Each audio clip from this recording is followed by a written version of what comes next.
Oke, adik-adik kita akan bahas soal kebumian OSK tahun 2025 ya. 2025 bidang kebumian.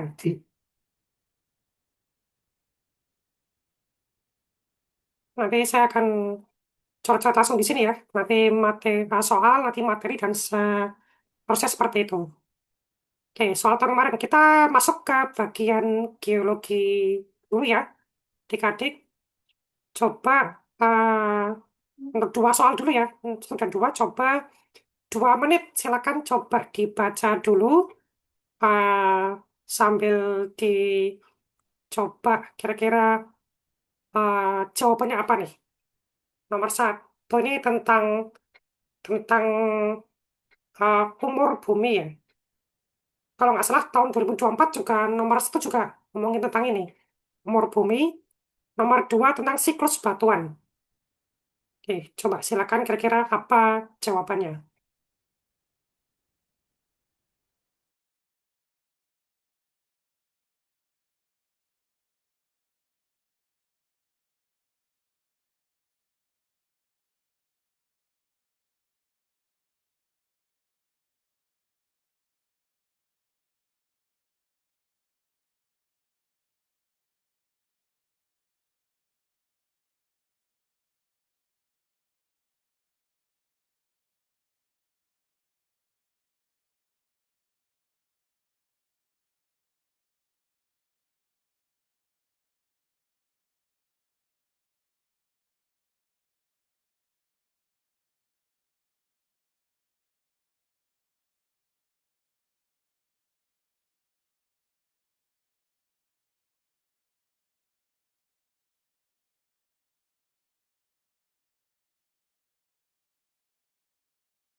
Oke, sudah ada yang menjawab ya. Terima kasih. Almira sudah berusaha menjawab.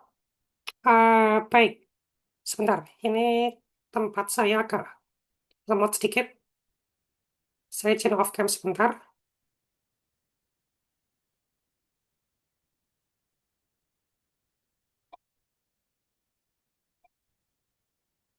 Oke, baik.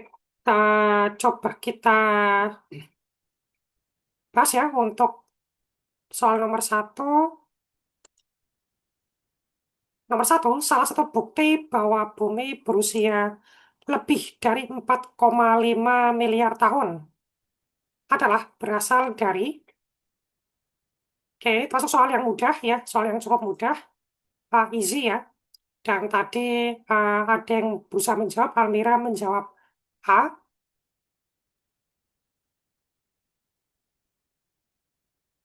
Baik, sebentar ada yang mengirim lagi di kolom chat ya.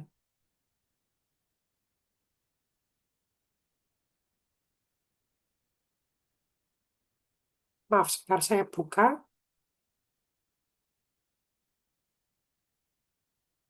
Nomor dua mungkin D. Oke. Oke, terima kasih yang sudah berusaha menjawab ya. Coba kita lihat di sini ya. Nomor satu, salah satu bukti bahwa bumi berusia lebih dari 4,5 miliar tahun.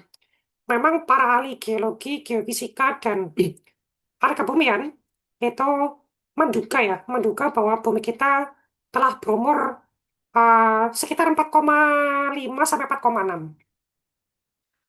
Bagaimanakah kita tahu ya, tahu bahwa kok bisa kita tahu umurnya segitu ya? Taunya dari mana sih? Eh, Satu kata kunci kita mengetahui umur bumi itu adalah dari beberapa cara ya, beberapa cara. Satu dari fosil. Satu. Fosil bisa dipakai buat menentukan umur, tapi memang tidak secara langsung bisa mengetahui umur bumi. Kenapa? Karena bumi itu kan semenjak awal terbentuk sampai sekarang kan perlu proses ya. Ketika bumi terbentuk, tidak ujuk-ujuk ada makhluk hidup. Bahkan makhluk hidup itu kan disinyalir baru muncul itu kira-kira sekitar sekitar umur-umur misal satu ya, itu kira-kira sudah masuk pada Paleozoikum. Coba, saya mau buka materi tentang geologi sejarah dulu ya, agar kita bisa tahu uh, sejarah bumi. Sebentar.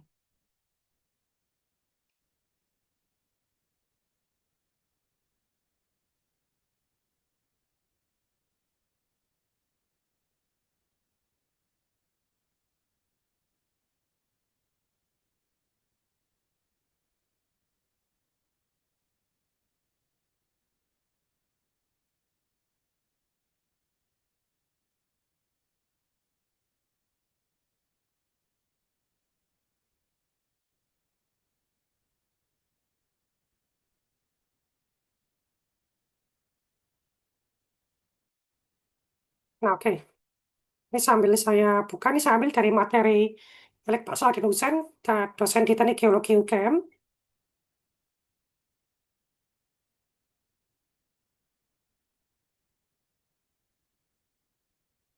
Nah, ini adalah waktu geologi. Kalau adik-adik, saya lupa kita waktu itu sudah membahas sampai ini belum ya. Kalau belum, ini kita materi tentang geologi sejarah. Jadi sepanjang waktu geologi itu ada pembagian waktunya ya. Dari pertama kali bumi kita terbentuk sampai sekarang itu ada pembagian waktunya. Nah, jadi diperkirakan bumi itu terbentuk di sini. Ini dalam satuan juta tahun ya. Millions of years ago, juta tahun lalu. Berarti kalau 4.600 berarti 4.600 juta tahun yang lalu. Atau 4,6 miliar ya. Ini bumi pertama kali terbentuk ya. Dan mungkin dalam teorinya, bumi kan terbentuk akibat teori-teori nebula ya. Seperti itu ya. Nah, sampai sepanjang pembentukannya kan bumi makin memadat, makin mendingin ya. Jadi lapisan bumi itu pelan-pelan terbentuknya seperti itu. Dan kemudian pertama kali disinyalir ada makhluk hidup itu adalah di sini. Earliest fossil record of life itu di sini. Pertama kali ditemukan indikasi ada makhluk hidup yang bersel satu. Tapi kemudian mulai muncul hewan-hewan atau makhluk hidup yang bersel banyak. Itu kira-kira di sini. Nah, masa sebelum itu namanya Prakambrium atau Prekambrian. Prakambrium. Dia terdiri dari dua kurun. Ada kurun Archean dan kurun Proterozoik. Jadi kalau di dalam sejarah geologi, itu kita punya pembagian waktu itu ada empat. Ada kurun atau eon, ada era atau period, sorry, ada uh, era atau masa, ada period atau zaman, ada epoch. Kurun, masa, zaman, kala. Nah, jadi inilah satu kurun ya, kurun Phanerozoik. Dan sebelumnya itu kurun Proterozoik dan Archean. Terus nanti kurun Phanerozoik terbagi jadi beberapa masa. Ada Paleozoikum, Mesozoikum, dan Kenozoikum.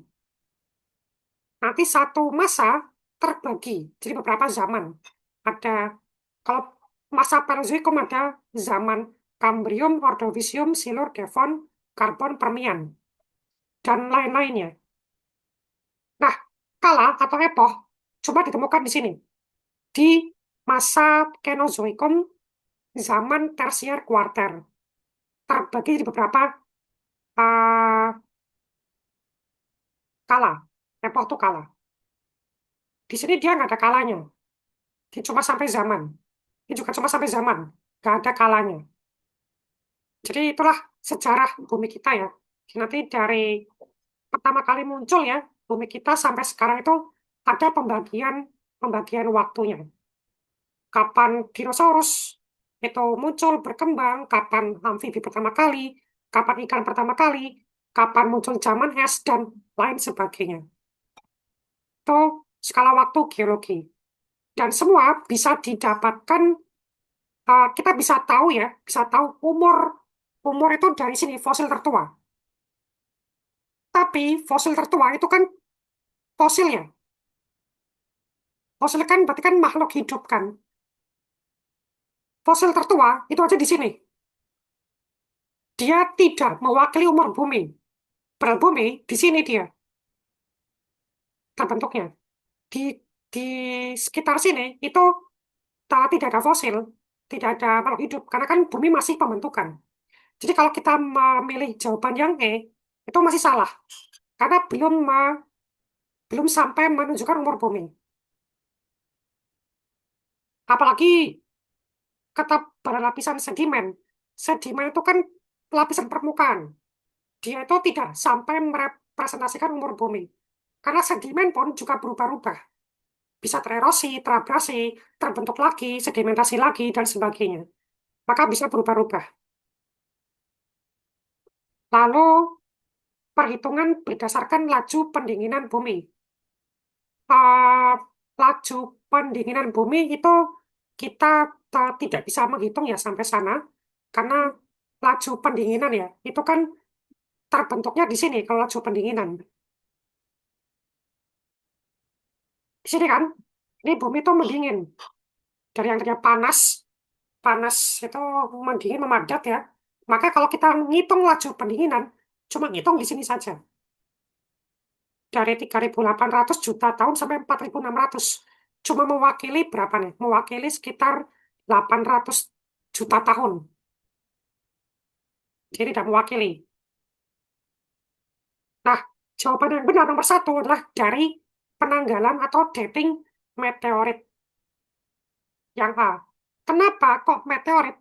Karena meteorit itu jadi eh, apa ya? Jadi benda langit yang punya kemiripan dengan planet-planet eh, terestrial. Jadi dia berbatu ya, berbatu. Kan kita berbatu ya. Dan disinyalir intinya meteorit seperti bumi.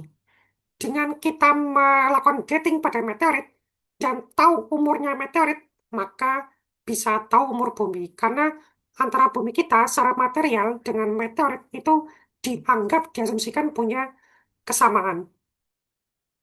Jadi kita tahu umur bumi sekian, itu dari dating meteorit yang jatuh ke bumi gitu ya, di dating, nah itu bisa tahu umurnya berapa.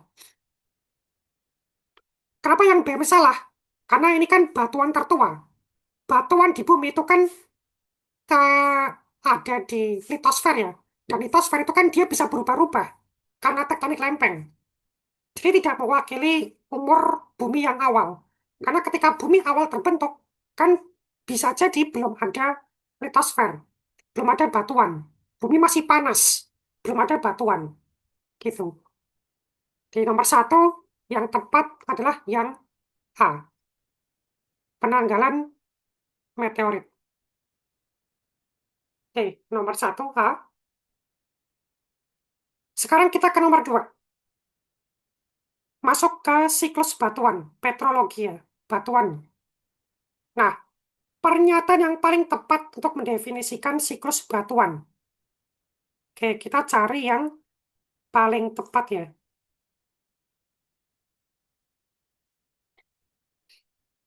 Ingat, mungkin siklus batuan pernah kita bahas ya di sesi sebelumnya. Jadi batuan-batuan di bumi kita tuh saling saling bersiklus ya, membentuk sebuah siklus yang tentunya ini ya, tentunya nanti membentuk batuan beku, sedimen, metamorf itu kan saling bersiklus ya. Dan mereka bersiklus ya, mereka berputar-putar ya, berputar-putar.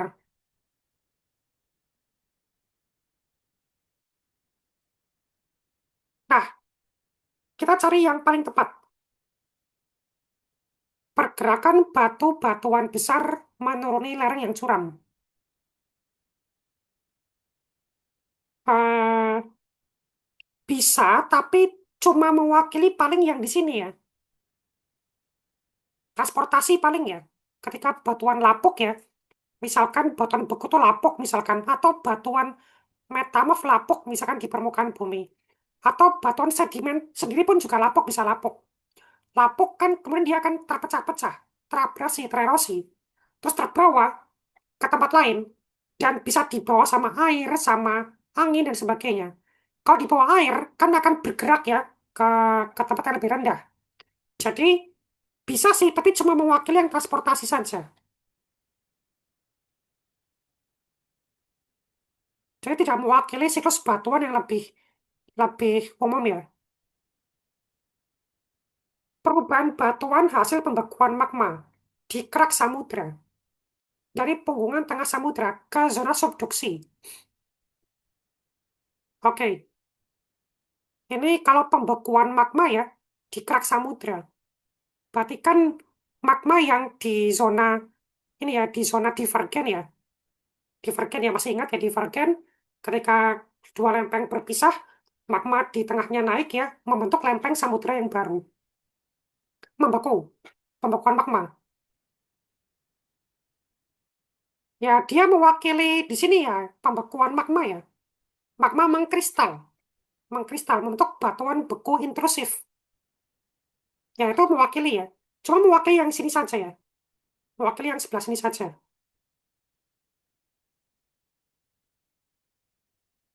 Oke, terus kemudian berikutnya, coba kita simpan ya, kita simpan. Pola siklus pembentukan dan pemecahan benua yang melibatkan berbagai macam batuan. Pembentukan dan pemecahan benua. Sebenarnya kalau pembentukan dan pemecahan benua itu ada siklus sendiri. Namanya siklus Wilson namanya. Jadi kita punya siklus ya, siklus yang nanti eh, menjabarkan tentang siklus pembentukan benua.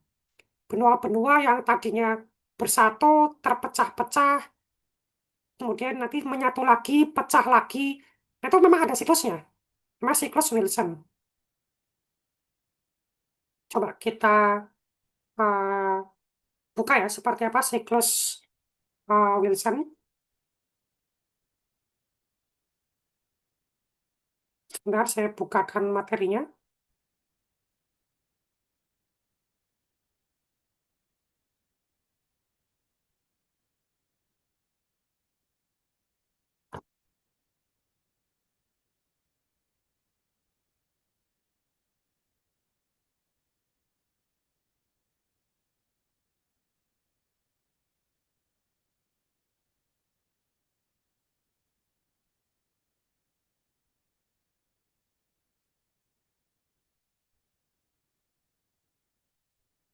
Saya share screen sebentar. Maaf agak sedikit lemot karena saya laptop sudah dari pagi nih nge-zoom jadi agak panas.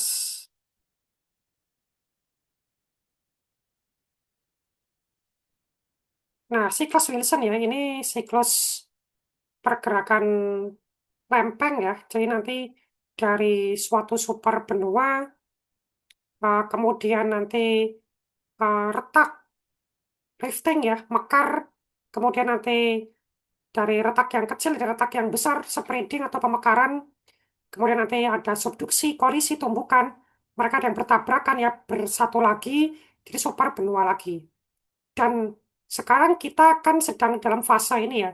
Dan nanti di masa depan kita akan membentuk satu super benua lagi. Super benua terakhir itu kan Pangea ya, Pangea. Jadi kita sekarang sedang menuju ke super benua yang berikutnya. Disinyalir sebelum Pangea ada beberapa super benua seperti Rodinia. Jadi Pangea itu bukan merupakan super benua yang pertama, tapi sebelum Pangea sudah ada beberapa super benua lain. Jadi ya, eh, ini bukan siklus batuan ya, tapi siklus eh, pergerakan lempeng, bukan siklus batuan.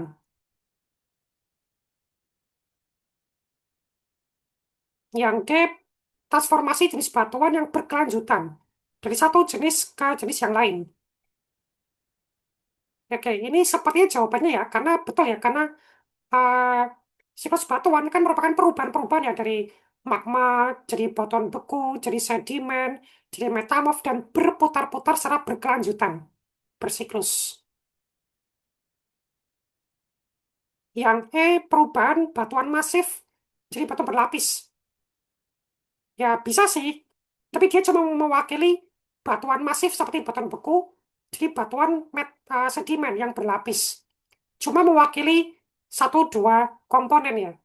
Maka jelas yang paling tepat itu yang D. Itu yang paling menggambarkan tentang siklus batuan. Oke, jadi benar ya tadi yang menjawab A dan D.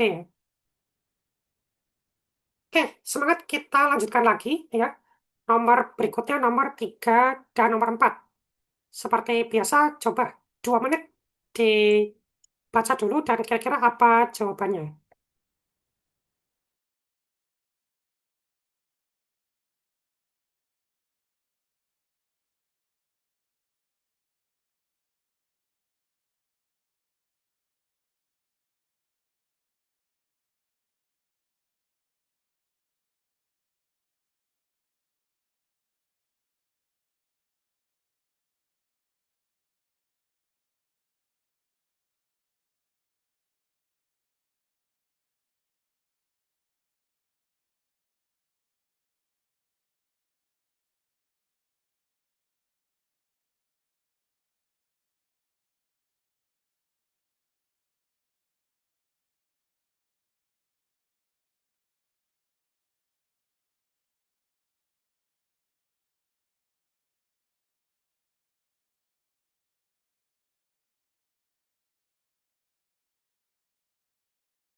Oke, ada yang sudah berusaha menjawab. Oke, terima kasih. Bella sudah juga menjawab. Elmira, oke. Oke, ini nomor 3 dan 4 ini masih masuk pada batuan ya. Itu batuan beku ya. Nah, ini nomor 3 ini sudah lebih tinggi levelnya, level medium kesulitannya. Pasangan batuan berikut yang terbentuk dari magma yang memiliki komposisi umum yang sama adalah terbentuk dari magma yang memiliki komposisi umum yang sama. Ingat bahwa secara kompos kan gini, batuan beku kita bisa bagi berdasarkan tempat terbentuknya dan berdasarkan komposisi kimianya. Kalau berdasarkan tempat terbentuknya kan ada batuan beku dalam, batuan beku tengah, sama batuan beku luar ya. Batuan beku dalam itu yang intrusif ya, seperti granit, seperti uh, diorit, seperti gabro gitu ya. Batuan beku luar atau ekstrusif itu seperti riolit, andesit, basalt ya, batuan beku tengah, korok atau gang, atau hipabisal itu seperti misalkan uh, uh, granit porfiri misalkan, atau ke riolit porfiri misalkan. Jadi yang ada kata porfirnya. Itu kalau dibagi berdasarkan tempat terbentuknya. Nah, ini yang nomor tiga, menanyakan batuan beku berdasarkan komposisi kimianya. Ingat ada empat ya, kalau berdasarkan komposisi kimia. Ada asam atau felsik, dan beku asam, ada batuan beku intermediate ya, ada batuan beku basa atau mafik, ada batuan beku ultra basa atau ultramafik. Apa yang membedakan antara empat ini? Yang membedakan kandungan silika. Silika. Jadi kita bisa membedakan antara mana yang asam, mana yang basa, dan sebagainya itu dari kandungan silika. Si. Semakin banyak kandungan silika di batuan beku, maka akan semakin asam. Batuan beku asam, dia punya silika lebih dari 66%. Intermediate itu silikanya 45 sampai, sorry, 52 sampai 66. Silika 52 sampai 66. Basa itu 45 sampai 52. Kalau ultrabasa di bawah 45% silikanya. Jadi kalau makin sedikit silika, maka semakin basa. Semakin ultra basa. Itu kalau menurut komposisi kimiawinya ya. Diingat-ingat. Nah, batuan beku yang semakin asam cenderung akan makin terang ya, makin terang warnanya. Jadi kalau makin asam, dia akan makin cerah warnanya. Makanya batuan beku yang asam cenderung berwarna cerah dibandingkan yang intermediate atau basa atau ultra basa. Kalau intermediate dia bakal bakal abu-abu. Kalau basa dia gelap sampai gelap kehijauan. Kalau ultra basa dia sangat hijau warnanya. Nah, sekarang uh, punya komposisi umum yang sama. Kita cari yang sama komposisinya. Berarti yang sama-sama asam. Kalau enggak sama-sama intermediate. Kalau enggak sama-sama ultra basa. Mungkin masih ingat kalau granit itu asam ya. Asam itu granit sama riolit. Granit riolit. Intermediate itu ke diorit andesit. Basa itu gabro sama basalt. Ultra basa seperti komatit, peridotit, piroksenit, itu ultra basa. Jadi kalau kita lihat di sini, granit itu asam, andesit intermediate, beda komposisi. Diorit itu intermediate, riolit itu asam, beda komposisi. Andesit itu intermediate, diorit itu intermediate. Sama ya, ini kita simpan ya. Ini sama-sama intermediate. Peridotit itu ultra basa. Andesit itu intermediate. Terus gabro, berarti peridotit kan ultra basa ya. Andesit itu kan intermediate, berarti kan nggak sama ya. Gabro basa, basal juga basa. Nah, berarti ada dua jawabannya ya. Gabro basal sama andesit diorit ya. Sama-sama, ini sama-sama intermediate, ini sama-sama basa. Jadi kalau yang jawab eh, C itu betul, yang jawab E juga Betul. Nah, mungkin sambil mengingat-ingat, coba saya bukakan ya, yang mana asam, mana yang basa. Coba saya buka lagi slide tentang petrologi batuan beku.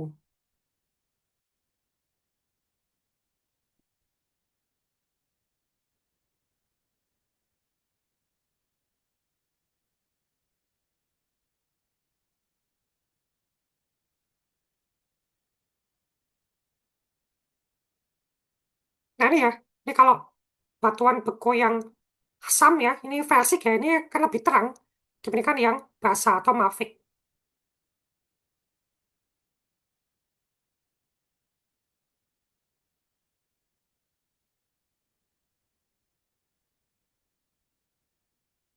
Nah, ini ya, batuan beku asam ya, versik ya, saya perbesar.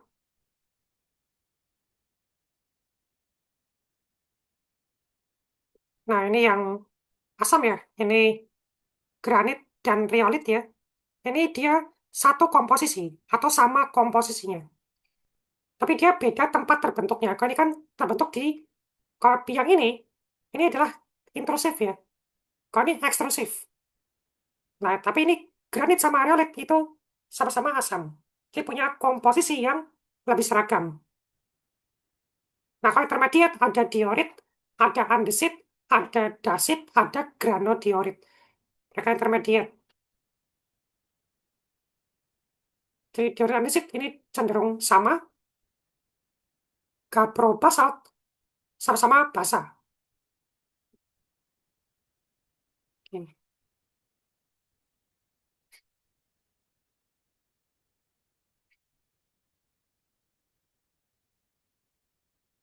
Nah, ini ya, ini menggambarkan pembagian komposisi kimia dari batuan beku ya, serta nanti kandungan-kandungan mineralnya. Oke. Kalau makin ke asam, maka akan makin besar silikanya, increasing silika. Kalau makin ke ultra basa, makin sedikit silikanya. Kalau makin ke asam, akan makin meningkat kandungan potasium dan sodium. Kalau makin ke ultra basa, akan makin meningkat besi, magnesium, dan kalsium. Kalau batuan beku asam atau granitik, seperti granit dan riolit, itu nanti punya kandungan mineral seperti kuarsa, potasium feldspar, biotit, plagioklas yang kaya sodium, dan sedikit amfibol. Kalau ultra basa akan mengandung mineral seperti olivin paling dominan, piroksen, sama plagioklas yang kaya kalsium sedikit. Nah, silakan read ingat-ingat ya.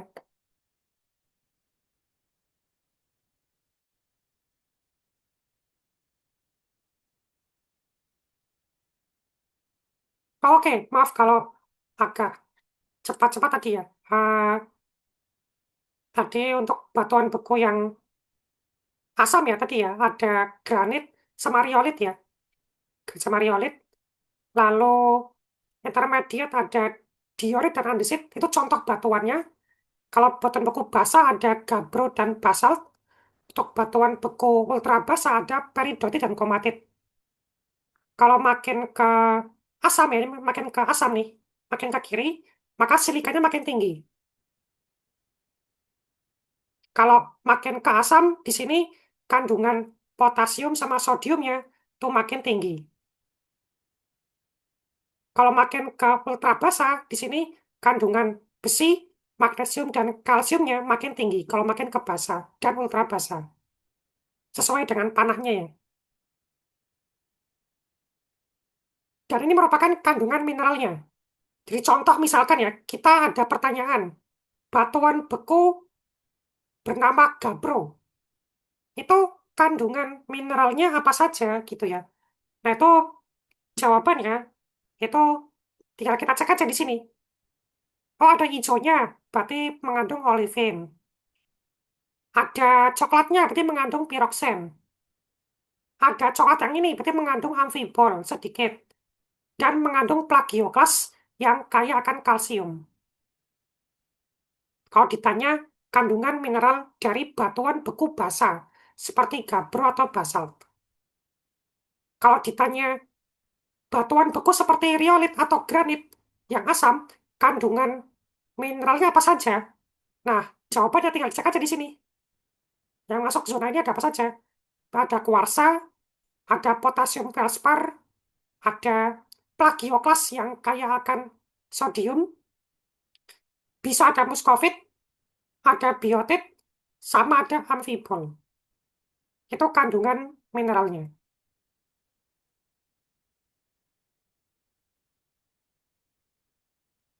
Nih, semoga uh, bisa dipahami. Nanti mungkin saya akan upload nanti rekaman pelatihannya. Ini nanti bisa diulang kembali ya kalau misalkan ada yang ketinggalan.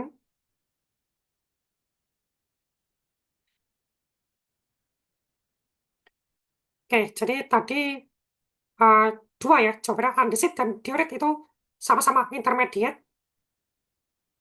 Jadi C itu juga betul satu komposisi yang sama. Gabro dan basalt juga sama-sama basa. Nah, ini sering banget keluar ya di soal. Nanti adik-adik harus harus kuasai ya tentang batuan beku ini. Oke, nomor 4 sekarang. Nomor 4, batuan beku yang mengkristal dari magma dan hampir seluruhnya terdiri dari kuarsa dan feldspar. Punya komposisi, nah ada kata granitik, ultramafic, andesit, basaltik. Kata granitik itu sama dengan felsik atau asam. Jadi batuan beku asam atau felsik, nama lainnya granitik. Contohnya granit. Jadi granit itu contoh batuannya. Kalau granitik itu berarti dia asam, gitu. Atau felsik. Kalau kata basaltik artinya basa atau mafik. Jadi kata basaltik, kata mafik itu basa. Sorry, ini salah. Basa. Artinya batuan beku yang berkomposisi basa. Itu basaltik. Contohnya, basalt, gabro, itu contoh batuannya. Kalau andesit, itu batuan beku intermediate. Nah, batuan beku intermediate itu nama lainnya andesitik. Jadi itu nama lain ya. Nah ini, kata granitik itu asam, basaltik itu basa, andesitik itu intermediate. Itu nama lain. Kalau andesitik berarti seperti andesit yang intermediate.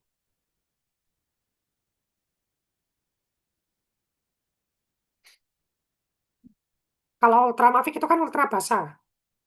Oke ya.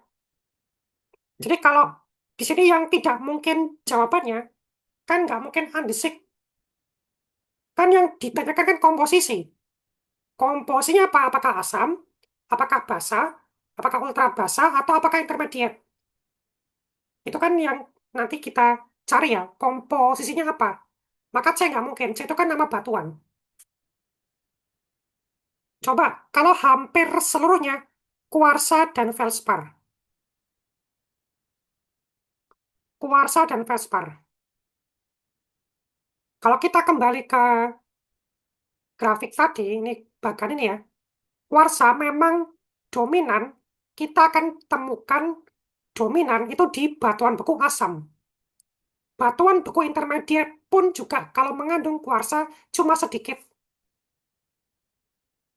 Kita tidak akan menemukan kuarsa di batuan beku basa atau ultrabasa. Itu nggak mungkin. Jelas nggak mungkin.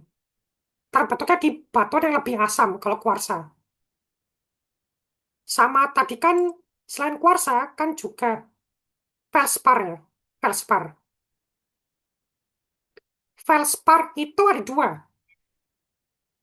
Felspar itu mineral ya. Ini mineral ya. Kuarsa itu mineral. Felspar itu mineral. Felspar itu ada dua. Ada Feldspar plagioklas, ada Feldspar orthoklas. Nah, Feldspar plagioklas itu yang mana? Yang ini. Nah, nih, Feldspar plagioklas nih. Yang warna apa nih? Abu-abu terang ya ini. Feldspar plagioklas. Feldspar orthoklas itu nama lainnya potassium feldspar. Ini Feldspar orthoklas. Yang warna ini ya, warna pink ya. Jadi, kan yang ditanyakan, kan batuan ini, dia hampir seluruhnya kuarsa dan feldspar. Feldsparnya feldspar apa nih? Kita mungkin nggak jelas ya itu feldspar apa. Tapi kalau kita cek feldspar, persebarannya, mau yang ortoklas, mau yang plagioklas, kan kebanyakan ya, makin ke asam, makin banyak feldsparnya. Coba yang ultra basa, kan cuma dikit. Yang basa cuma segini. Makin ke asam, itu makin banyak nih felsparnya. Jadi kita bisa asumsikan kalau batuan beku makin banyak kuarsa sama felsparnya pasti akan makin asam. Maka jelas jawabannya kalau hampir semuanya kuarsa felspar, nah kita bisa pilih batuan beku granitik atau yang asam. Karena kalau makin asam, maka felspar sama kuarsanya makin banyak. Kira-kira gitu ya cara melakukan analisanya. Jadi kita harus pahami dan kuasai hafalkan juga yang tadi ya, tentang skema batuan beku ini pembagiannya secara komposisi kimia, kandungan mineralnya, dan sebagainya.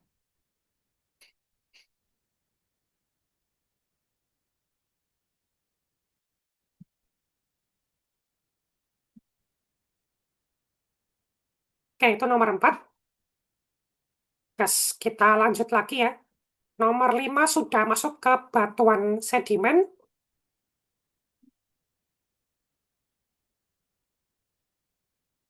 Oke, nomor 5.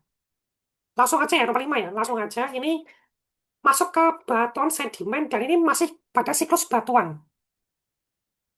Coba kita terjemahkan ya. Yang mana dari di bawah ini yang merepresentasikan correct order atau urutan yang benar dari proses yang melibatkan pembentukan batuan sedimen. Yang benar urutannya yang mana? Nah, kita tinggal kembali aja ke siklus batuan, coba. Pembentukan batuan sedimen. Nih ya, buat jadi batuan sedimen ya, sedimentary rock. Melibatkan apa? Nah, ini nih. Dari pelapukan ya, pelapukan nanti ada erosi atau abrasi, berpindah ke tempat yang lain, mengendap di tempat lain, dan membatu atau litifikasi. Jadi, batuan asal atau batuan induknya ya, bisa beku, bisa metamorf, bisa sedimen, mereka lapuk ya, di permukaan bumi mereka lapuk ya, pelapukan fisika, kimia, biologi, lapuk, terpecah-pecah, tererosi ya, ke bawah air, angin, tertransportasi ke tempat lain, mengendap di tempat lain, atau deposisi, membentuk sedimen, dan mengeras, membatu, litifikasi, menjadi batuan sedimen.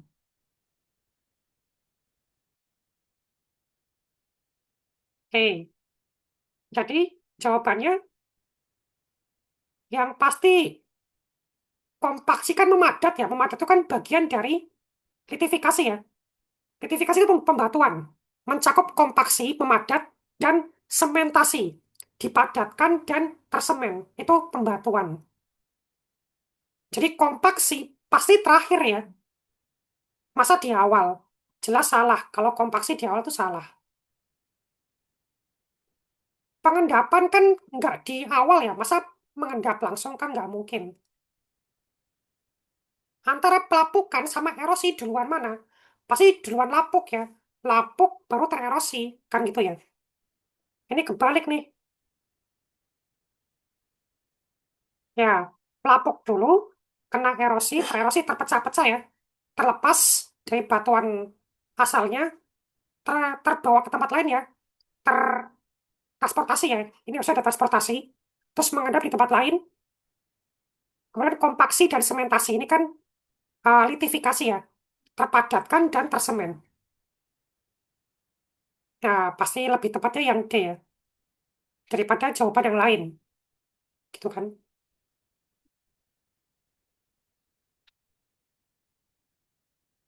Nah, itu nomor 5. Kalau nanti ada diskusi atau pertanyaan boleh ya, silakan ya. Bisa langsung lewat kolom chat boleh, langsung lewat nyalakan mic juga boleh. Atau mungkin ada yang mau japri juga boleh kok, silakan.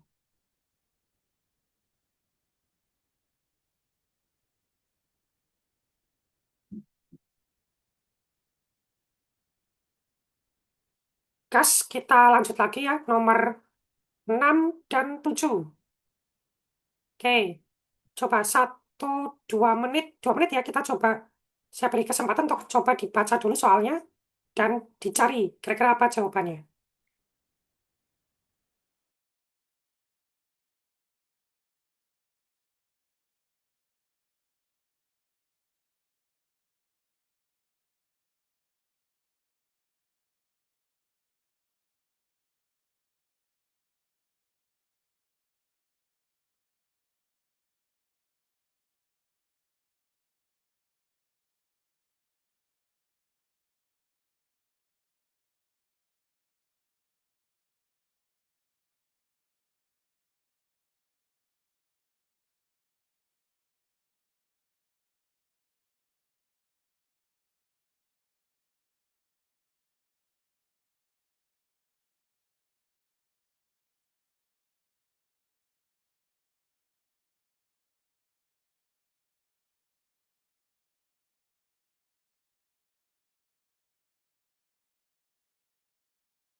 Oke, kita lanjutkan adik-adik. Nomor 6 ya. Batuan ini masih masuk pada batuan sedimen ya. Ingat bahwa batuan sedimen itu ada yang klastik dan non-klastik. Kalau yang tadi nomor 5 itu pembentukan batuan sedimen yang klastik ya. Jadi ada batuan asal, ada batuan asal yang tererosi, terlapuk, tererosi, tertransportasi, terendapkan, dan membatu. Tapi batuan sedimen kan juga bisa non-klastik. Dia terbentuk akibat proses kimiawi atau biokimiawi. Jadi prosesnya bisa kimiawi atau biokimiawi. Nah, di sini ada batuan yang hanya melalui presipitasi kimia dan non-biologis. Berarti kalau non-biologis berarti materialnya tidak melibatkan makhluk hidup. Nah, contoh batuan sedimen yang non-plastik itu seperti misalkan, kalau non-plastik ya, itu mungkin masih ingat ada batuan sedimen organik seperti batu bara. Dia terbentuk akibat pengendapan dan reaksi kimiawi dari material-material karbon dari makhluk hidup. Maka dia organik. Kan terbentuknya kan nggak pakai pelapukan, nggak pakai erosi, nggak pakai transportasi. Dia langsung pengendapan-pengendapan kimiawi. Dan kalau batu bara, dia dari makhluk hidup. Maka dia pasti biologis. Yang D, nggak mungkin. Yang kedua ada batuan sedimen karbonat. Kalau karbonat ini berasal dari presipitasi kimiawi di laut dangkal. Bahkan dia bisa juga organik. Dia bisa juga berasal dari material-material laut, organisme laut yang mengandung karbonat. Seperti misalkan batu gamping, batu kapur. Jadi kalau batu gamping, batu kapur itu dia bisa organik dia, bisa organik.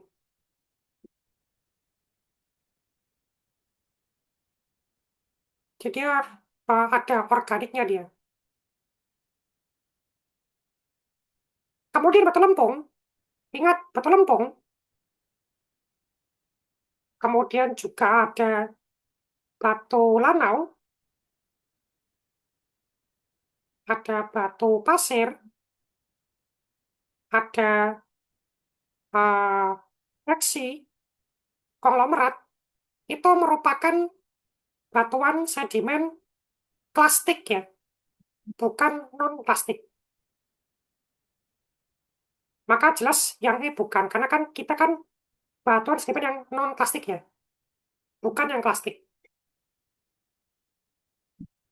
Oke, tinggal halit sama rijang. Nah, kalau rijang itu masuk pada batuan sedimen silika. Dan material silika itu terbentuk di laut-laut, ya seperti laut dalam, seperti rijang itu contohnya, itu bisa karena material organik. Jadi bisa dari makhluk hidup. Misalkan bagian tubuh hewan, tapi silikanya mengendap. Nah, itu bisa dari situ. Jadi bisa ada organiknya. Biologisnya bisa ada. Yang benar-benar tanpa uh, biologis itu halid. Ini benar-benar reaksi kimiawi antara natrium, kemudian sodium ya, klorida itu benar-benar bereaksi secara kimia, membentuk halid atau NaCl. Jadi murni materialnya itu material yang bukan dari makhluk hidup.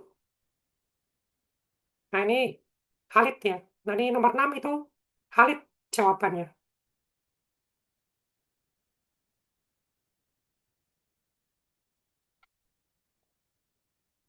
Nah itu ya untuk nomor 6.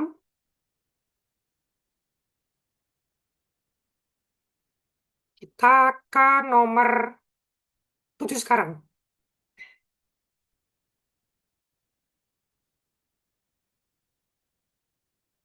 Gambar berikut menunjukkan butiran sedimen pasir dan dibedakan berdasarkan derajat kebundaran.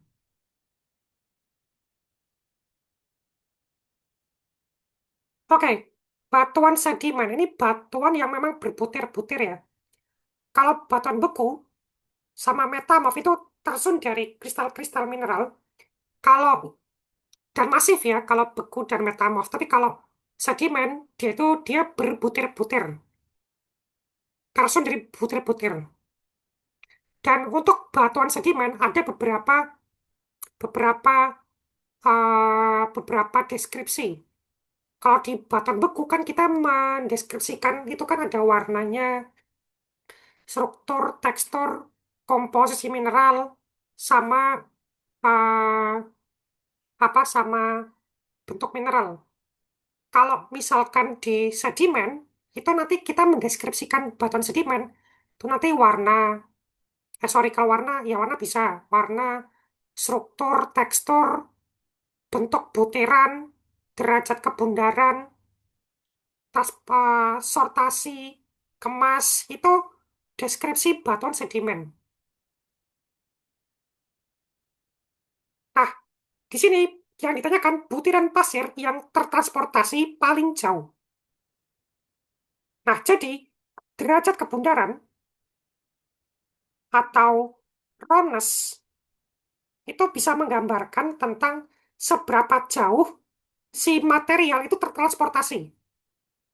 Karena semakin jauh jarak transportasinya, karena semakin jauh jarak transport, maka butiran akan semakin membundar. Semakin membundar dan akan berukuran semakin halus.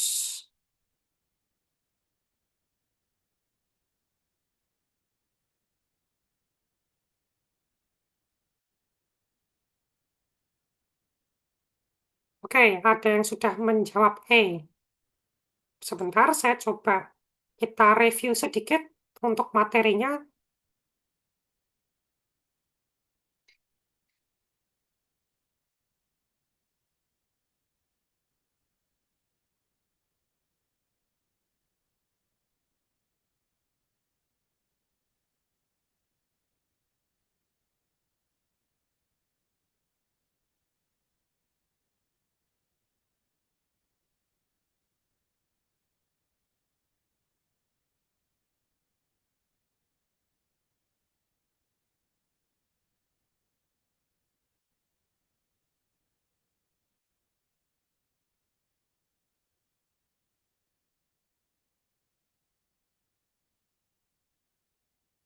Sebentar, saya masih buka untuk materinya.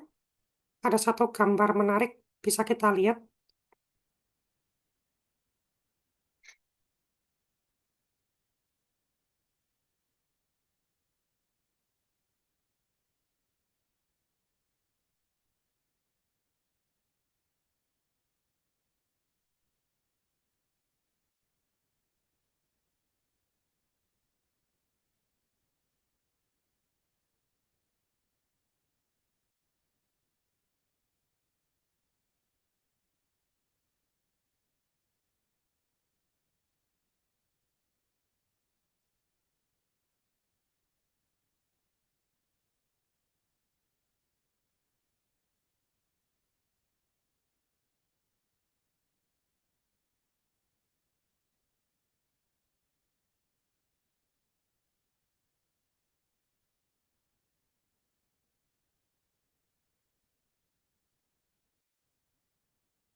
Oke,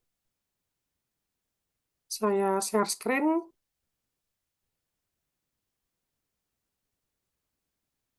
Nah, ini.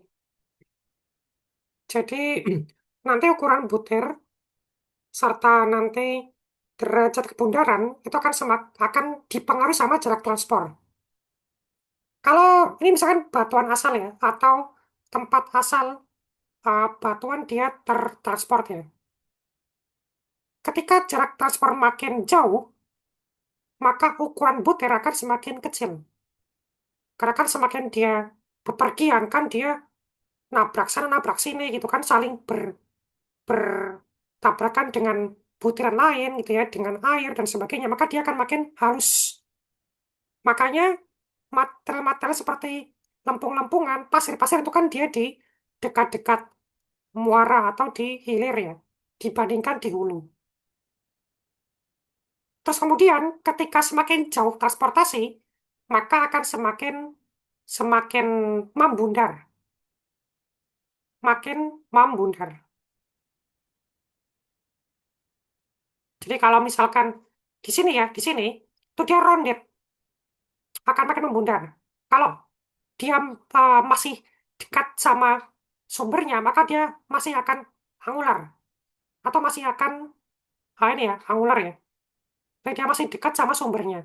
Kalau makin membundar, berarti dia akan makin jauh dari sumbernya. Dan kalau makin jauh dari sumbernya, dia akan makin well sorted, makin tersortasi baik. Tersortasi baik itu artinya makin seragam, makin seragam ukurannya.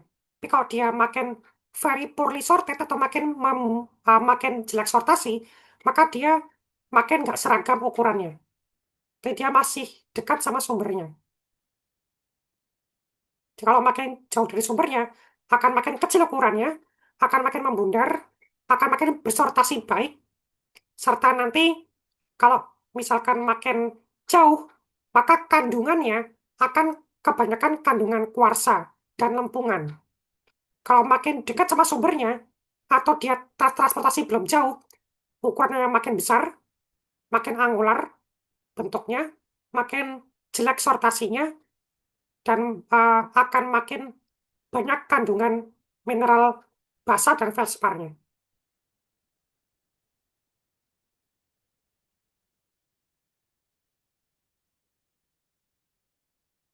Oke, itu ya untuk uh, pengaruhnya ya, adik-adik. Baik, semoga bisa dipahami.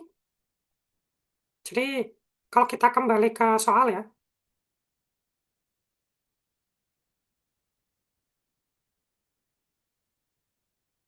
oh, oke, apa bedanya angular subangular? Ini sebenarnya pembagian dari seberapa menyudut ya. Jadi, angular itu menyudut, makin menyudut makin meruncing. Ini kan masih runcing-runcing ya. Kalau ron, kalau rounded itu makin membundar, membundar. Kalau subangular dia agak meruncing. Kalau subrounded dia agak membundar. Ini ini berarti meruncing ya masih runcing. Ini agak meruncing. Ini sudah agak membundar. Ini sudah membundar. Ini tingkatannya. Jadi kalau makin ke sini kan berarti makin jauh ya. Makin jauh tertransportasi. Makin ke sini. Kalau makin ke kiri ini berarti makin makin dekat transportasi.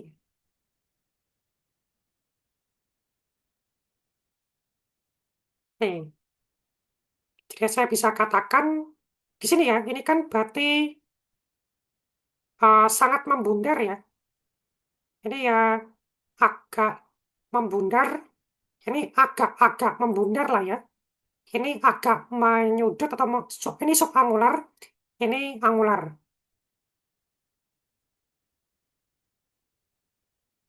Jadi kalau yang paling jauh, jelas yang paling membundar. Yang mana? Kan paling kelihatan ya, ini yang E ya. Paling paling membundar ya. Kan begini kalau membundar ya. Seperti lingkaran ya. Ini kan dia masih agak penjol dikit ya. Nah, jawabannya E ya. Paling jauh.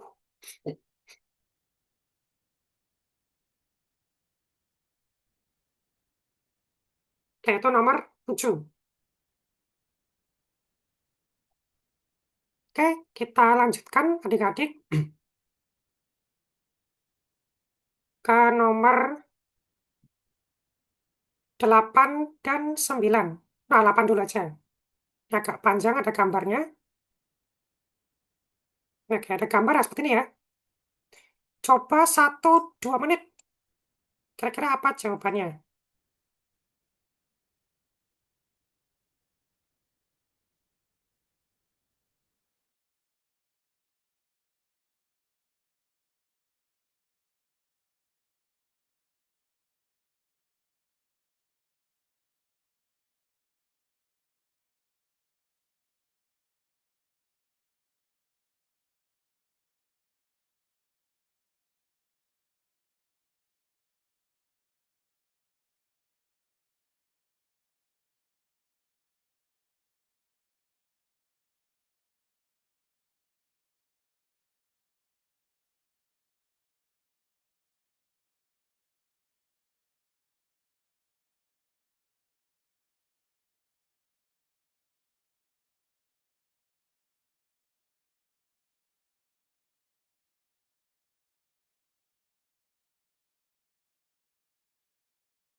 Oke, untuk menjawab, coba kita nonton sebentar ya, seperti apa spheroidal weathering. Atau kalau dalam bahasa Indonesia itu disebut pelapukan mengulit bawang. Karena katanya seperti kulit bawang. Kalau kata spheroidal itu sebenarnya artinya, spheroid ya itu seperti membulat ya sebenarnya artinya ya. Karena seperti kadet bulatan ya. Oke, tapi coba kita saksikan ya, seperti apa spheroidal weathering atau pelapukan mengulit bawang.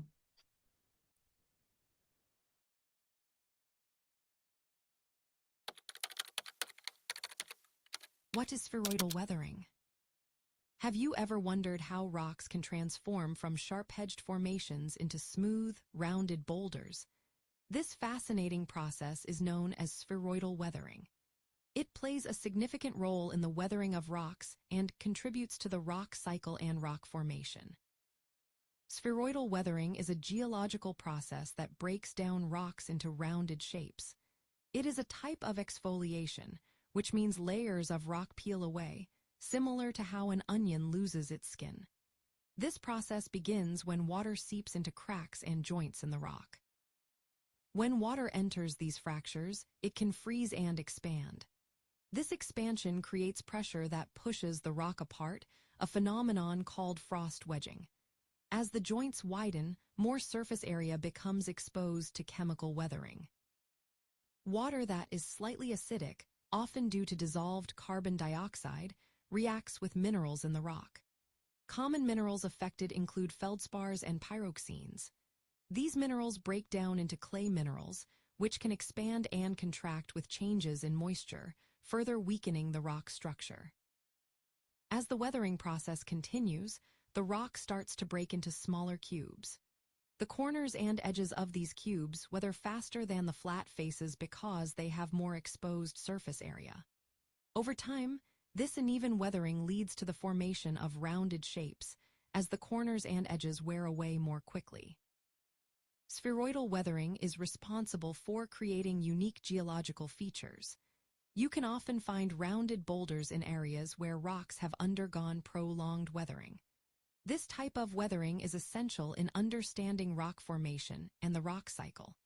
It helps break down rocks into sediments, which can eventually form new rocks. In the context of earth science education, learning about spheroidal weathering allows students to appreciate how natural forces shape our environment. It illustrates the interaction between physical and chemical processes that alter the Earth's surface over time. This knowledge contributes to the formation of diverse geological features and landscapes. So, the next time you see a smooth, rounded boulder, remember the fascinating journey it took through spheroidal weathering. This process is a beautiful example of how our planet continuously changes and evolves.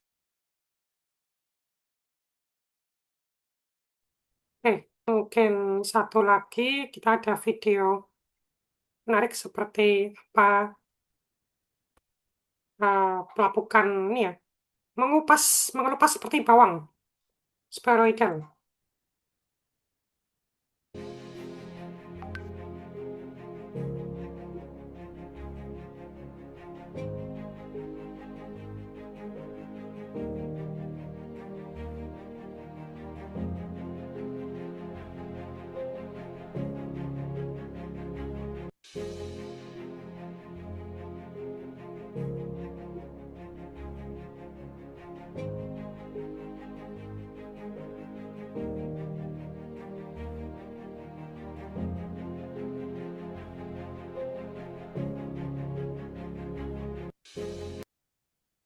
Nah, nih,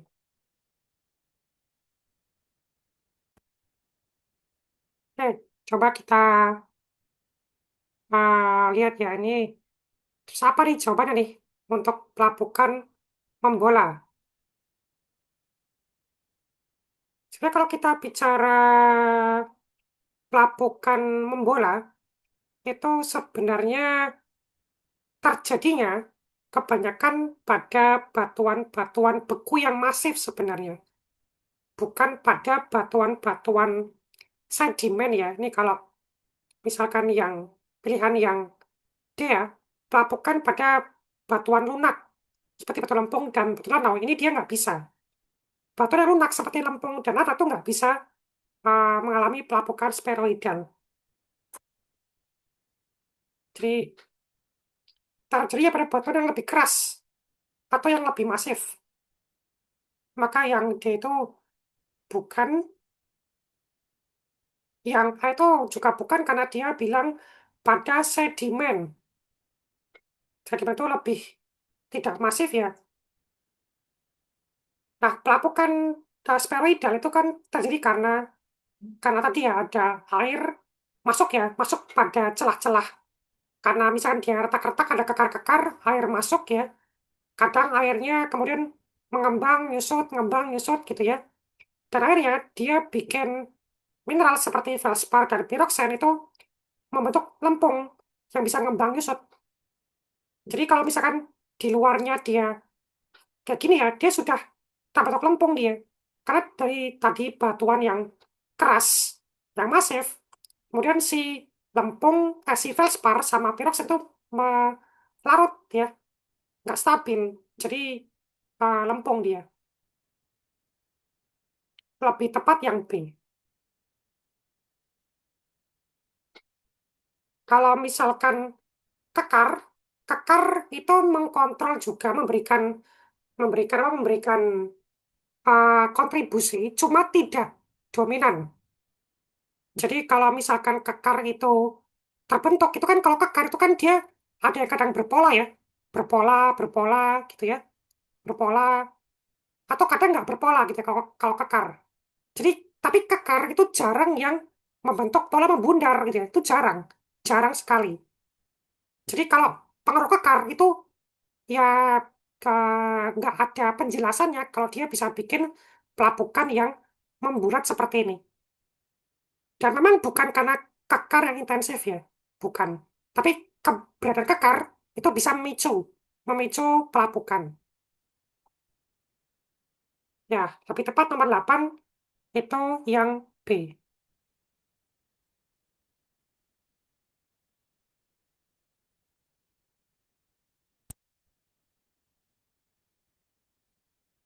Oke, kita lanjut ya. Sekarang silakan coba eh, 1 menit, 2 menit, nomor 9. Ini tentang batuan metamorf ya.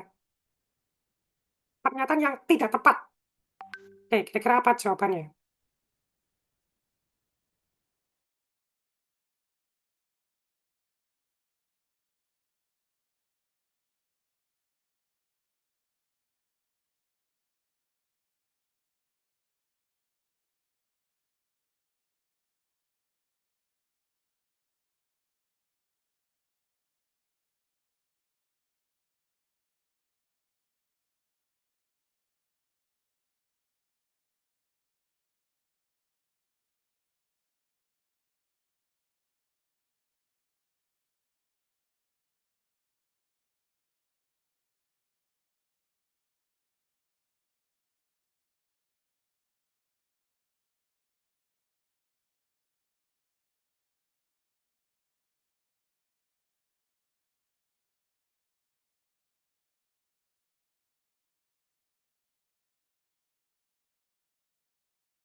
Oke, nomor 9 ini tentang batuan metamorfis. Jadi ada beberapa macam metamorfisme ya. Mungkin pernah dengar juga ada metamorfisme kontak, metamorfisme eh, hidrotermal, metamorfisme burial, metamorfisme eh, fault zone, ada macam-macam ya bentuk metamorfisme. Nah, coba kita cek di situ berikut inilah jenis metamorfisme yang batuan yang umum terjadi. Pernyataan yang tidak tepat. Oke, berarti kita cari yang salah ya. Oke, kita cari yang salah. Coba. Metamorfisme hidrotermal. Karena kontak air panas dengan batuan. Ada kata hidro dan termal ya. Hidro itu air, termal itu ya temperatur atau suhu ya. Temperatur atau suhu. Oke, hidrotermal. Apakah itu benar? Apakah salah? Jawabannya itu benar. Jadi metamorfisme, ini saya share screen ya. Metamorfisme hidrotermal ini bisa terjadi karena uh, chemical alteration atau perubahan kimiawi karena batuan kontak dengan air panas. Karena kontak air panas maka mineral-mineral itu akan bereaksi ya secara kimiawi dengan air panas itu sehingga larut ya akan larut dan akhirnya akan menyebabkan metamorfisme di tempat yang kontak sama si air panas. Dan metamorfisme semacam ini itu kemudian akan menyebabkan terbentuknya suatu endapan-endapan mineral logam seperti tembaga atau Cu, seperti nikel, ferum, timbal itu bisa muncul sebagai akibat dari metamorfisme hidrotermal. Jadi yang itu betul kontak air panas dengan batuan itu hidrotermal. Yang kedua, metamorfisme regional terjadi pada area yang sangat luas. Misalnya adalah tumbukan lempeng. Nah, metamorfisme regional ini salah satu jenis dari metamorfisme. Dan jawabannya adalah betul. Metamorfisme regional. Ini adalah metamorfisme yang terjadi pada area yang sangat luas sekali.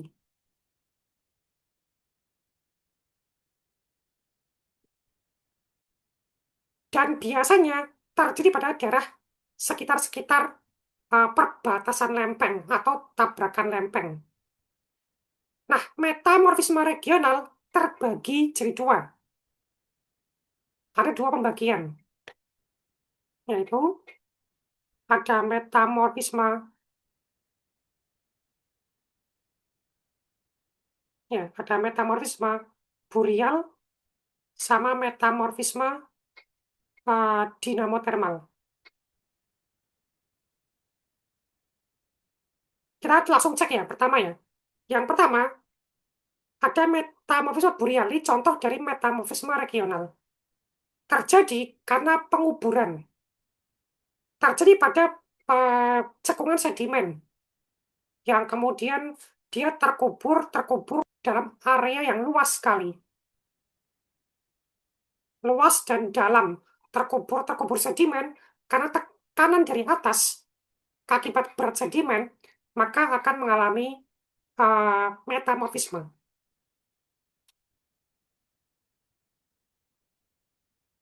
Jadi metamorfisme burial terjadi pada daerah cekungan-cekungan akibat lapisan-lapisan sedimen yang saling terkubur dan memberikan tekanan ke bawah. Itu metamorfisme burial. Itu metamorfisme regional yang pertama.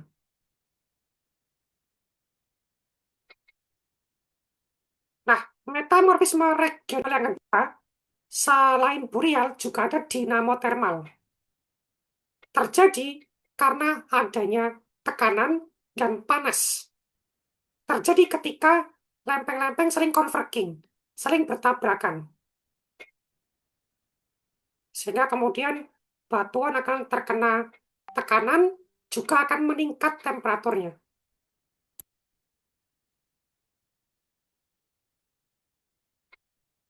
Nah, kalau metamorfisme dinamotermal terbentuk di area seperti ini, daerah tabrakan-tabrakan lempeng, di mana dia terkena tekanan-tekanan. Itu dinamo termal. Terkena tekanan, plus juga akan meningkat temperaturnya, karena di daerah perbatasan lempeng, dan juga dia di kedalaman yang cukup panas. Itu dua jenis metamorfisme regional yang terjadi pada area yang luas.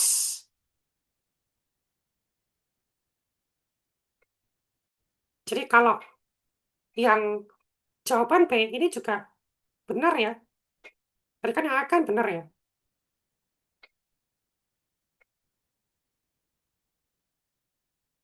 Coba yang C, metamorfisme kontak terjadi pada daerah sekitar intrusi.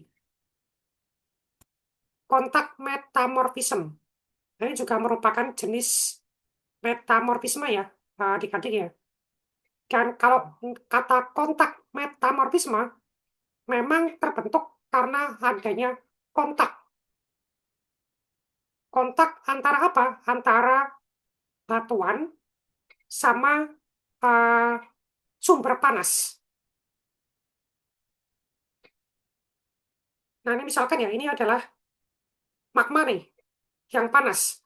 Di batuan sekitarnya, karena kontak dengan sumber panas, maka kan termetamorfisme kan. Itu namanya metamorfisme kontak. Apa bedanya sama yang hidrotermal? Kalau hidrotermal kan kontak sama air panas. Kalau ini dia batuan kontak sama yang panas selain air, seperti magma. Jadi yang jawaban yang C itu karena di sekitar intrusi batuan, intrusi magma, maka batuan di sekitarnya akan termetamorfismekan akibat kontak sama magma yang panas.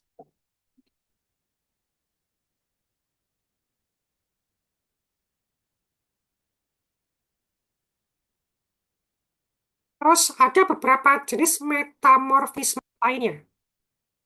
Misalkan ada metamorfisme yang dinamakan shock metamorphism. Terjadi karena adanya tabrakan dalam skala yang besar. Biasanya karena tabrakan meteorit. Dan nanti cirinya di sekitar daerah-daerah tabrakan akan muncul beberapa mineral yang berasosiasi dengan eh, tabrakan-tabrakan skala besar, seperti stisofit dan koesit. Ini merupakan variasi kuarsa yang terbentuk akibat suatu tabrakan meteorit. Namanya shock metamorphism. Jadi, metamorfisme shock atau tubrukan, ini shock metamorphism itu benar. Bisa terjadi di sekitar kawah meteor. Yang D tidak tepat. Karena ini kan metamorfisme pemendaman. Pemendaman itu nama lain dari burial. Kalau burial itu di cekungan, bukan di delta sungai. Jadi nggak bisa delta sungai, ada pengendapan cuma tipis, terus termetamorfisme itu nggak bisa. Jadi yang gitu salah. Kan kita cari yang tidak tepat. Oke, itu nomor 9. Itulah macam-macam metamorfisme.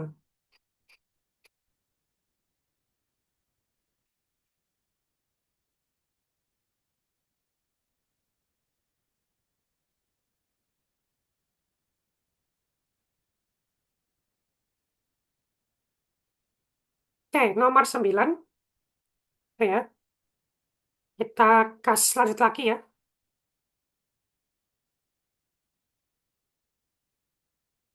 10 masih di batuan metamorf, dan 11 itu masuk ke mineralogi.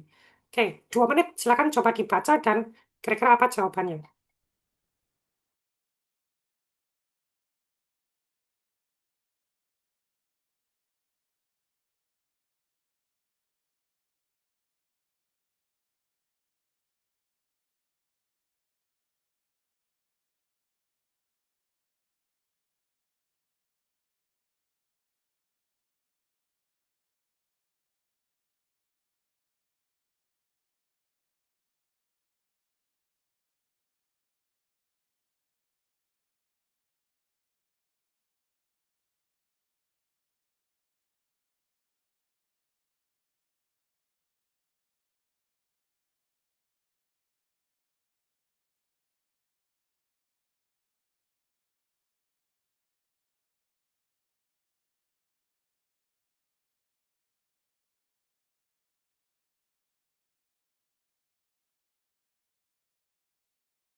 Oke, coba kita bahas. Nomor 10, tekstur batuan metamorf sangat bervariasi, dipengaruhi oleh proses metamorfisme dan komposisi mineral protolitik. Oke, jadi ya tergantung dari banyak faktor ya, seperti misalnya mineral protolitnya, seperti mineral dari batuan asalnya. Umumnya, struktur metamorf ini dibagi dua ya, ada foliasi, ada non-foliasi. Batuan metamorf berfoliasi yang skistositasnya paling jelek disebut foliasi ya. Mungkin kita review ya, batuan metamorf yang berfoliasi itu nanti ada empat ya, ada empat pembagian ya. Ada nanti slaty cleavage, ada uh, filitik, ada skistosik, ada gneisik. Nah, kalau kita kembali ke materi ya, jadi untuk batuan metamorf yang berfoliasi, apa sih foliasi? Foliasi itu penjajaran mineral. Jadi mineral yang sering berjajar. Dan nanti kalau misalkan dia semakin terlihat penjajarannya, itu berarti dia makin makin berfoliasi. Nah, di antara empat ini ya, slab, fillet, skis, gnes, itu yang paling paling terasa, paling kelihatan penjajarannya itu skis dan gnes. Paling kelihatan. Ukuran-ukuran mineralnya semakin kasar dan makin kelihatan. Dan yang paling nggak kelihatan itu yang seperti slab. Ini batuan metamorfnya yang masuk foliated, ini batuan asalnya. Batuan asalnya. Nah, kalau yang non-foliasi, contohnya seperti marmer, quartzit, batu bara antrasit, dan greenstone. Ini batuan asalnya.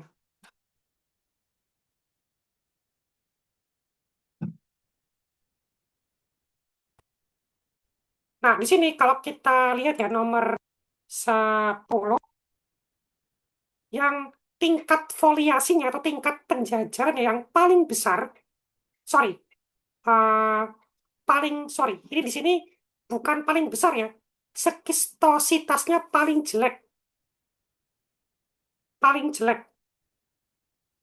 skistositas. Apa sih skistositas? Coba saya tunjukkan beberapa gambar sebentar.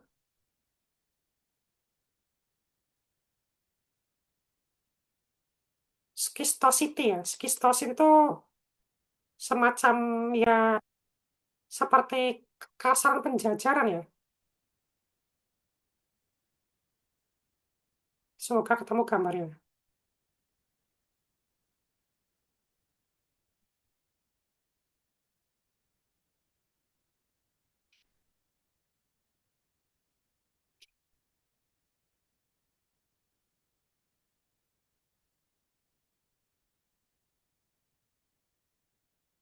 Nah, skistositas.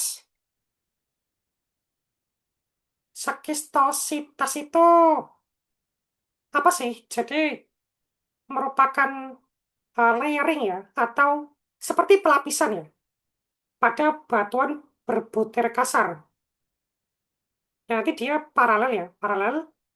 Dan kemudian eh, pelapisan tadi menunjukkan pelapisan yang ini, pelapisan yang nanti ada eh, klorit, ada muskovit, ada biotit, dia saling saling berjejer seperti ini. Mesokistosity.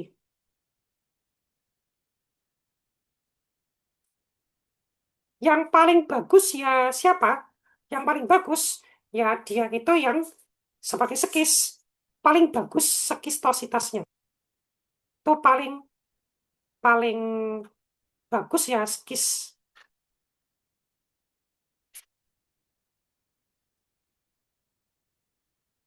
Tadi ada gambarnya ya untuk skis ya.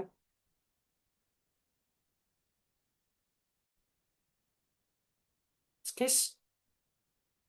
Ya ini skis, ini gendis, ini pelit, ini slab.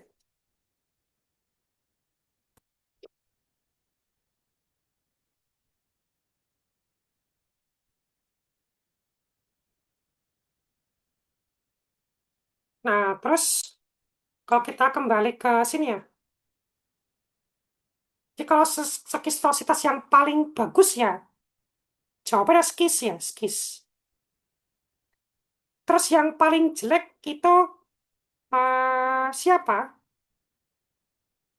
Pertama kita bisa eliminasi jawaban yang skis, karena kan skis jelas yang paling bagus ya.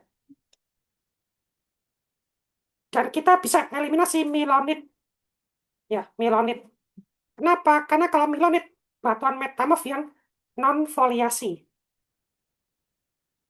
Non-foliasi. Kalau kita balik ke sini ya,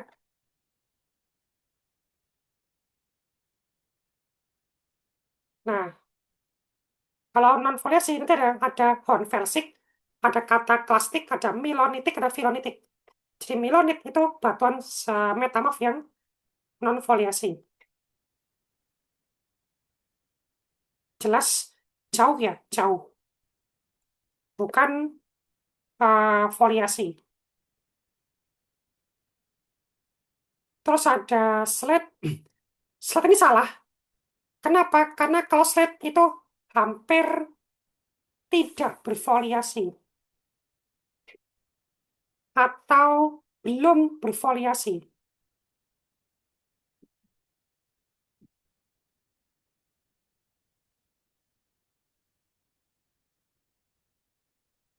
Nah, di sini yang paling jelek antara Philip dengan Genes itu malah Genes. Mungkin kita berpikir harusnya Genes paling bagus. Tidak. Karena kalau Genes, dia sudah begini.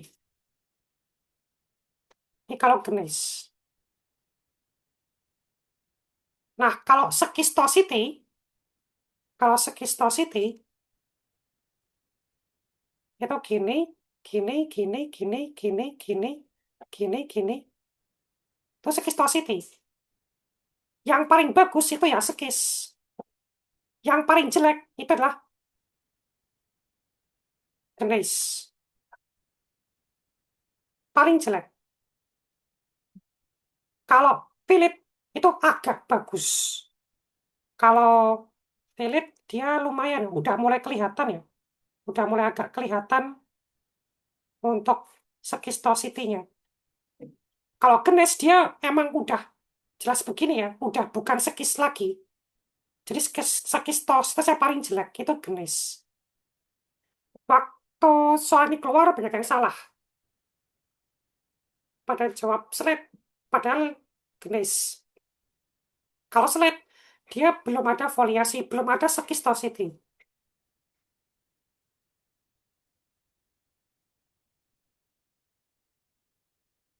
Oke, ke nomor 10.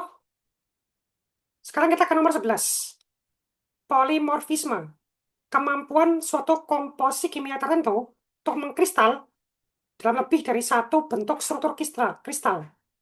Fenomena ini umumnya terjadi sebagai respon pada perubahan suhu tekanan atau keduanya. Mineral manakah yang merupakan polimorf dari intan? Nah, jadi polimorf itu ceritanya dia punya satu komposisi kimia yang sama, tapi dia membentuk mineral dengan struktur kristal yang berbeda.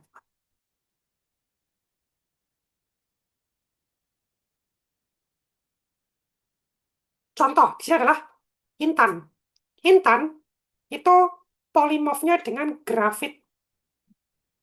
Karena intan dengan grafit sama-sama punya komposisi karbon atau C. Punya komposisi kimia yang sama. Tapi bentuk kristalnya berbeda. Coba kita lihat gambar ya. Saya coba buka Google. Coba struktur kristal intan. Kita coba cek ya. Seperti apa gambarnya. Ya, ini coba kita lihat ya. Bentuk gambarnya. Sebentar. Oh ya, kita ketemu gambar langsung nih. Kalau grafit dia cenderung ini ya,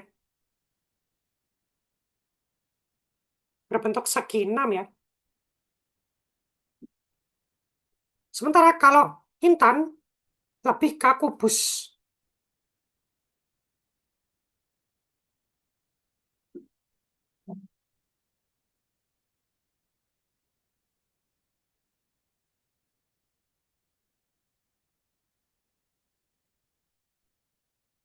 Kelihatan ya bentuk strukturnya. Jadi kalau tadi kita bicara grafit, grafit akan punya bentuk struktur ya, struktur kristal itu berbentuk nanti ya, ya berbentuk ini ya, berbentuk bidang planar, berbentuk heksagonal, menyerupai serang lebah. Kalau intan ini cenderung tetrahedron. Jadi mereka punya struktur kristal yang berbeda,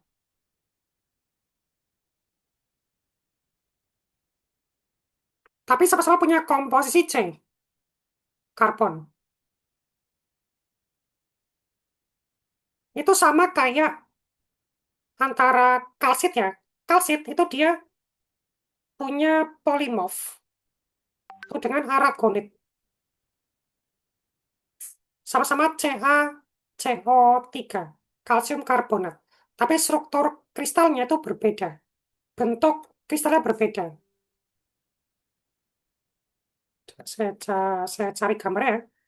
Bentuk kristalnya dari kalsit dan aragonit.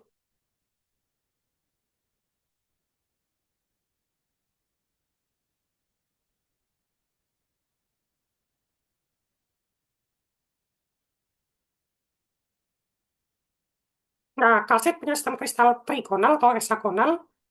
Kalau aragonit itu ortorombik ya. Jadi sama-sama punya komposisi kimia yang sama, tetapi punya sistem kristal yang berbeda. Satu heksagonal, satunya ortorombik.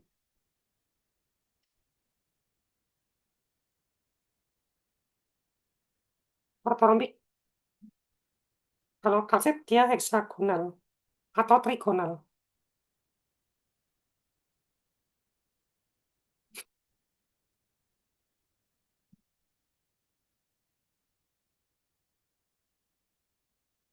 Kenapa ya tadi ya? Polimorf intan tadi grafit.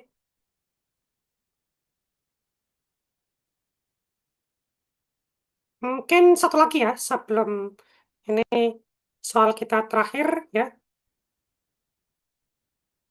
Nomor 11.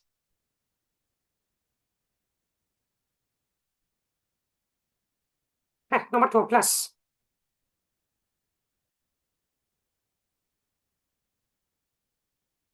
Mineral silikat diklasifikasikan jadi dua, ferromagnesian dan non-ferromagnesian. Berdasarkan, jadi memang ini pembagian mineral silikat ya. Mungkin kalau adik-adik masih ingat ada mineral seperti mineral silikat, seperti mineral apa, native element, kemudian juga ada mineral fosfat, ya, mineral sulfat dan sebagainya. Itu pembagian-pembagian mineral.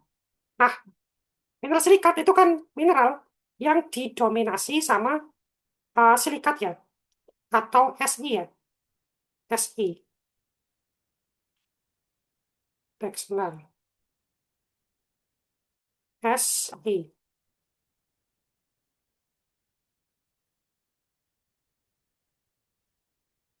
baik sebentar, agak sedikit lemot, Si.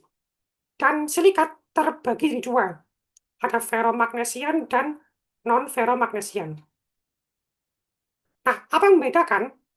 Jadi yang membedakan adalah kandungan ferro dan magnesium atau kandungan besi, ya kandungan besi atau Fe sama kandungan magnesium. Jadi kalau ferromagnesian punya kandungan besi dan magnesium dalam struktur kristalnya, non-ferromagnesian itu tidak ada kandungan besi dan magnesium di struktur kristalnya. Jawabannya yang B.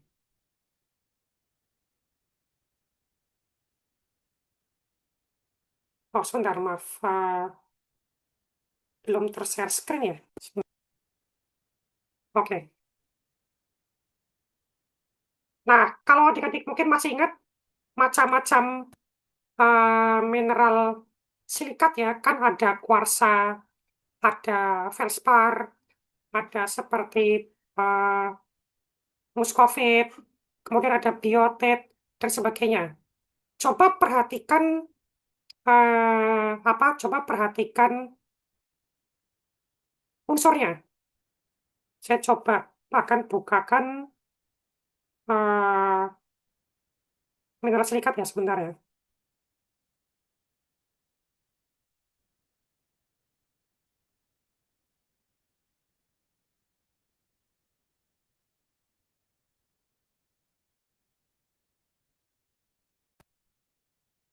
Nah, silikat, silikat sebentar. Ini ya silikat ya. Kan ada beberapa pembagian mineral ya. Ada yang unsur murni atau natif elemen, ada sulfida, oksida, nitrat, karbonat, sulfat. Terus ada yang silikat ya, fosfat, silikat gitu ya. Nah, yang silikat terbagi jadi dua, ada ferromagnesian, non-ferromagnesian. Ini contoh dari silikat ya, ada kuarsa, plagioklas, ortoklas, hornblenda, biotit, muskovit. Kalau diperhatikan, ini merupakan mineral utama penyusun batuan beku. Coba kita cek, kalau ferromagnesian ada kandungan besi dan magnesiumnya. Besi dan magnesium. Besi itu Fe ya, dan magnesium itu Mg. Biotit, berarti dia ferromagnesian. Hornblenda, dia ferromagnesian, ada besi dan magnesiumnya. Tapi kalau seperti kuarsa, kan nggak ada besi dan magnesium. Plagioklas kan dia nggak ada besi dan magnesium. Ortoklas nggak ada besi dan magnesium.